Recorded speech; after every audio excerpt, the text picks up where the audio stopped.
Hi guys! Welcome to my mini vlog. Kaninang umaga nga ay nagsampay ako ng mga damit na nilabhan ni Mother. Then na-ready ko na nga tong turbo dahil for today's lunch ay magtuturbo ako ng nokma. Sayang at wala ngayon si Sir Sosi, hindi niya to matitikman. 3 days na ata itong nakamarinate kaya siguradong nanunuot yung lasa nito. Wow! Shoutout nga pala dito kay Ramsosyon, ang diwata ng Oman. Uy! Sana all! Sana all may sumasabay pang manok sa pagbo-voice over ko.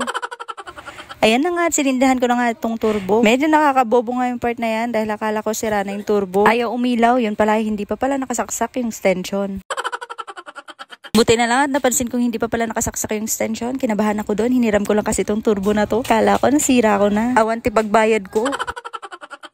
So habang sinasalang ko nga yung turbo na yan, nakita ko yung aming karuba na napintas na balasang. Naglabas na ng mga tinda niyang merienda. Ayan nga si Chloe nangunguna na at nanghingi agad ng pambili niya ng french fries. Ni gumatang kayo karuban, tanaga dati pagpilian yung kanan nyo. Wow! Adati kwek-kwek, adati fishball, adati kikiam, adamati squid ball, adamati french fries. Kikiam yata ang mabilit at ang aldaw tani may maysan. Gimatang din ako ng merienda ko na kwek-kwek. At syempre, itong si Teo ay french fries. Favorite niya kasi yan. Gistayan nga ron nga, wanti nabatikan niyang kwek-kwek. Pati ni manong ko kayat nati dumawat. Pero agbain-bain mo ti camera.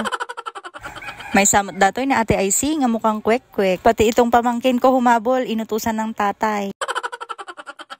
Baglakit din, ta kahit isa ay meron din naiwan sa akin. Kinain daw talaga nila yun dahil bawal daw yun sa akin dahil high blood ako. So yun na nga, after ko magmerienda ng kwek-kwek ay chinek ko na itong tinuturbo kong manok. Binaliktad ko nga muna para maluto rin yung kabilang side. Binuhos ko na rin pala yung natirang pinang-marinate para mas maging malasa yung niluluto nating manok. So after ilang minutes nga lang ay pwede na tayong kumain. At nang maluto na nga ay hinaw ko na nga muna at itinabi dahil ako ay maliligo muna dahil sobrang init ng panahon. Pagkatapos ko ang maligo ay kumain na kami. Huwag nyo nang pasinin yung buhok ko dyan dahil hindi ako makahanap ng suklay. Ewan ko ba din na nagbago tong bahay namin, kumakain pa din ng suklay.